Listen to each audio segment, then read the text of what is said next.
பெண்களை பார்த்து பரிதாபப்படக்கூடாது. பெண்களை பார்த்து ஏன் பரிதாபப்படுறாங்க அப்படின்னா, ஆண்கள் ஏன் பெண்களை பார்த்து பரிதாபப்படுறாங்கன்னா, ஆண்களை விட பெண்கள் உடல் அளவில் வலிமை குறைந்தவர்களாக இருக்கிறார்கள். அப்படிங்கும்போது அவன் என்ன பண்ணுறான், இந்த ஊனமுற்றவர்களை பார்த்து பரிதாபப்படுற மாதிரி பெண்களை பார்த்து பரிதாபப்படுறாங்க. சில ஊனமுற்றவர்கள் கூட தங்களை பார்த்து பரிதாபப்பட்டால் அவங்களுக்கு பிடிக்காது. அதனால் இப்போது ஒரு கை கால் ஒரு ஏதோ ஒரு ஊனமுற்றிருக்காங்க, அவங்களால நடக்க முடியல. அதை பார்த்து பரிதாபப்பட்டு என்ன ஆக போகுது? அவங்க கஷ்டப்பட்டால் தான் அவங்க நடக்க முடியும். நீ பரிதாபப்பட்டு நீ அவங்கள தூக்கிட்டு போக போறியா?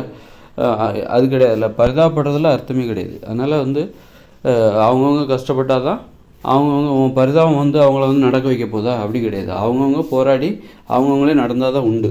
அதனால் பரிதாபப்படக்கூடாது. அதுமாதிரி பெண்கள் மேலே பரிதாபப்படுறத பெண்கள் எதிர்பார்க்குறது, நம்ம மேலே பரிதாபப்படணும் ஆண்கள், அதை வச்சு சலுகைகள் கிடைக்கும். அது மாதிரி பரிதாபத்திற்குரிய ஆண்களை இவங்க தேடுறாங்க, நம்ம மேலே பரிதாபப்படக்கூடிய ஆண்களை இவங்க தேடுறாங்க. அந்த மாதிரி தங்களை பரிதாபத்திற்குரியவர்களாக பெண்கள் நினைக்கிறாங்க.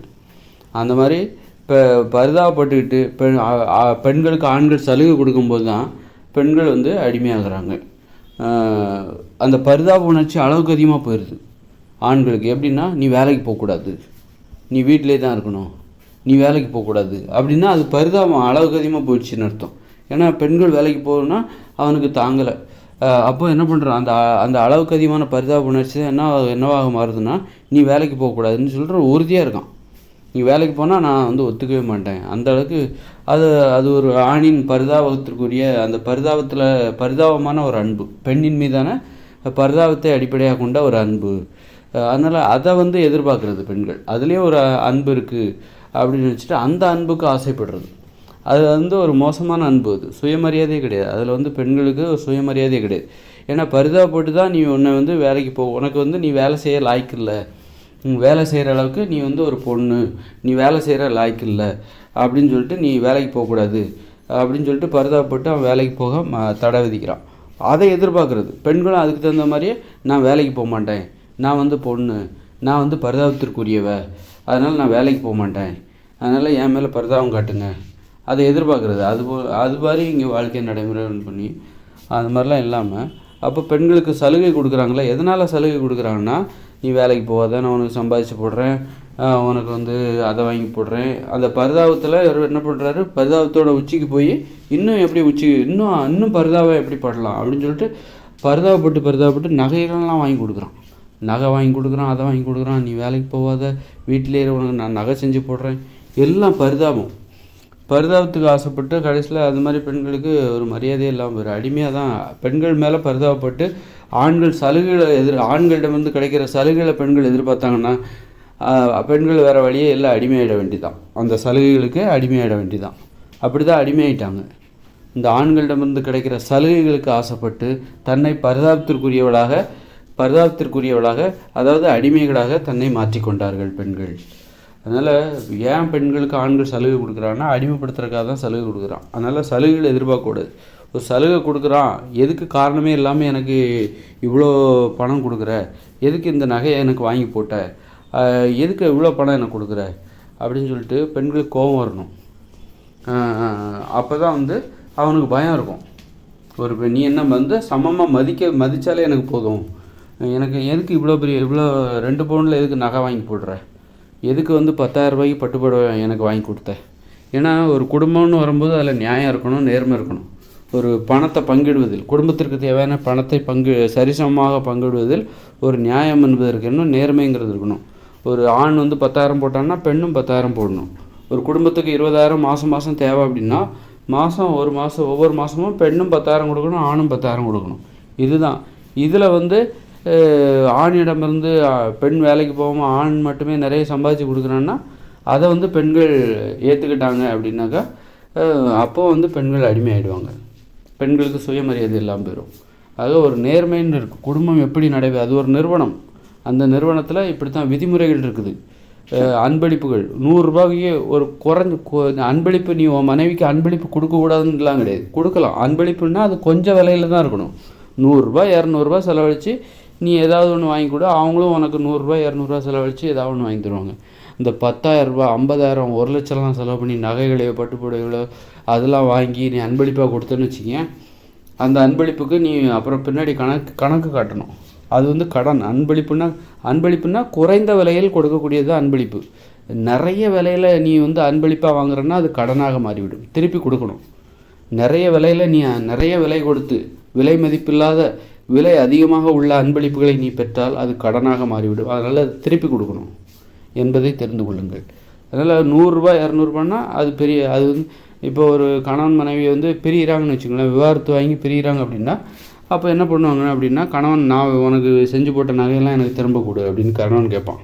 மனைவி என்ன சொல்லுவாங்கனாக்கா, நான் வரதட்சணையாக உனக்கு கொடுத்த பொருட்களெல்லாம் எனக்கு திருப்பி கொடு, ரொக்கம்லாம் எங்கள் வீட்டுக்காரங்க கொடுத்தாங்களா அதெல்லாம் திருப்பி கொடு அப்படின்னு. ஏன்னா காரணம் என்னென்னா, நிறைய பணம் கொடுத்துட்டா அது கண்டிப்பாக நீ திருப்பி கொடுக்கணும். அது ஒரு கடன் தான், அது அன்பளிப்பு கிடையாது. ஆனால் 100 200 யாரும் கேட்க மாட்டாங்க. ஒரு விவாகரத்து நடக்குதுன்னா, கல்யாணத்தப்போ நான் உனக்கு ஒரு 100 100 செலவழிச்சேனே, ஹோட்டலுக்கு போனோமே, 2 பேரும் சாப்பிட்டோமே, அப்போ நான் தானே பில் கட்டினேன் 100, அந்த 100 கொடுன்னு யாரும் கேட்க மாட்டாங்க. அதுக்கு தான் நான் உனக்கு 100 நான் வந்து ஐஸ்கிரீம் வாங்கி கொடுத்தேன்ல அப்படின்னு வேணால் சொல்லிட்டு போயிடலாம், அப்படியே கேட்டாங்கன்னா.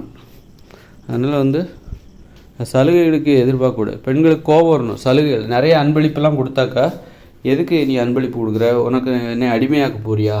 அடிமைத்தனத்தோட அபாயம் தெரிஞ்சதுன்னா, அடிமைத்தனம் ஒரு பெண்ணின் சுயமரியாதையை வேட்டு வைக்கும் அப்படிங்கிற அந்த உண்மையை வந்து ஒரு பெண்கள் உணர்ந்துட்டாங்கன்னா, அந்த மாதிரி அன்பளிப்பு அதோட விபரீதம் அது வந்து எவ்வளோ மோசமானது அப்படிங்கிற அது தெரிய வரும். பெண்களுக்கு கோபம் வரும். அந்த அன்பளிப்பு நிறைய ஆண்களிடம் வந்து பணத்தை எதிர்பார்க்க மாட்டாங்க. வேலைக்கு போகாமல் பெண்கள் இருக்கவே மாட்டாங்க. அது வந்து சுயமரியாதை உள்ள பெண்களுக்கு தான் நான் சொல்கிறது புரியும். எப்படி வந்து ஒரு ஆண் வந்து ஒரு பெண்ணுக்கு வந்து நிறைய பணம் செலவழித்து ஒரு அன்பளிப்பை கொடுக்கும்போது அந்த பெண்ணுக்கு கோபம் வரணும். அதே மாதிரி ஒரு பெண் வந்து ஒரு ஆண்கிட்ட கேட்குறான்னு வைங்களேன், எனக்கு ஒரு நகை வாங்கி போடுங்களேன், 2 பவுனில் எனக்கு ஒரு நகை வந்து வாங்கி கொடுங்களேன், அல்லது 20,000க்கு ஒரு பட்டுப்புடவை வாங்கி கொடுங்களேன் அப்படின்னு சொல்லிட்டு ஒரு பெண் வந்து ஒரு ஆண்கிட்ட கேட்டால் ஆணுக்கு கோபம் வரணும். இவன் நம்மளை ஏமாத்துறா, இவன் நம்மளை கஷ்டப்படுத்துகிறா.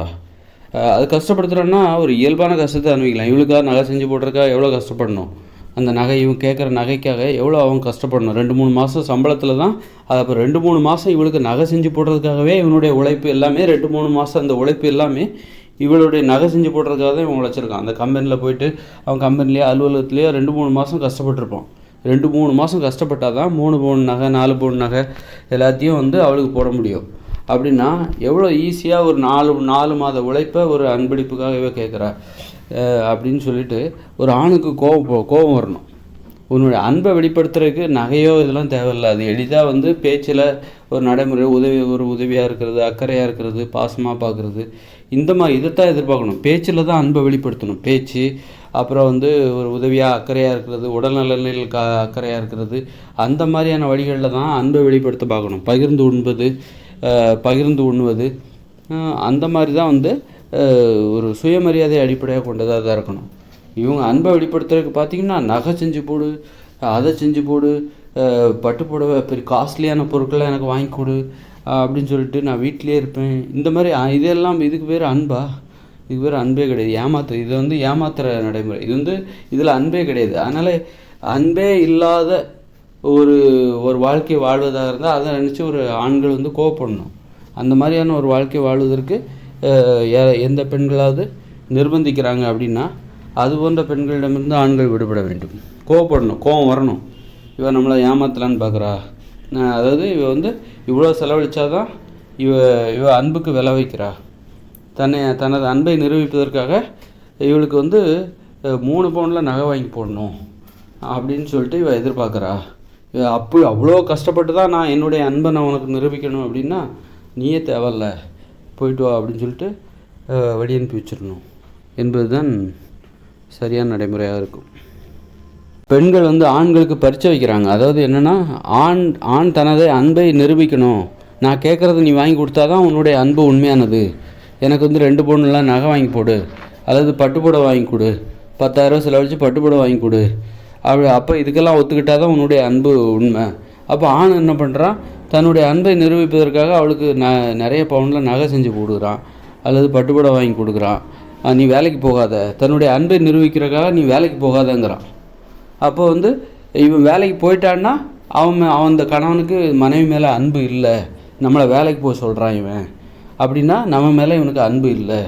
அதனால் இவன் என்ன பண்ணுறா, கணவனுக்கு வந்து ஒரு ஒரு ஒரு வேண்டுகோள், உனது அன்பை நிரூபிக்க என்னிடம் நீ முயற்சி செய்வதனால் நான் வேலைக்கு போகக்கூடாதுன்னு நான் விரும்புகிறேன், அதற்கு நீ சம்மதம் தெரிவிக்கணும், அப்போ தான் உன்னுடைய அன்பு உண்மையானது அப்படின்னு சொல்லிட்டு அந்த பெண் வந்து என்ன பண்ணுறா, தனது கணவனுக்கு தனது கருத்தை முன்வைக்கிறார்.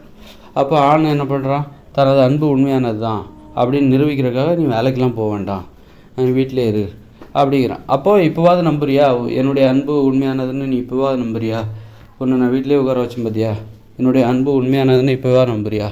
இது அன்பை நிரூபிக்கிறதுக்கான ஒரு முயற்சியாகவும் இருக்குது. அன்பை நிரூபிப்பதற்கு அளவு கடந்து ஒரு முயற்சியெல்லாம் செய்கிறாங்க.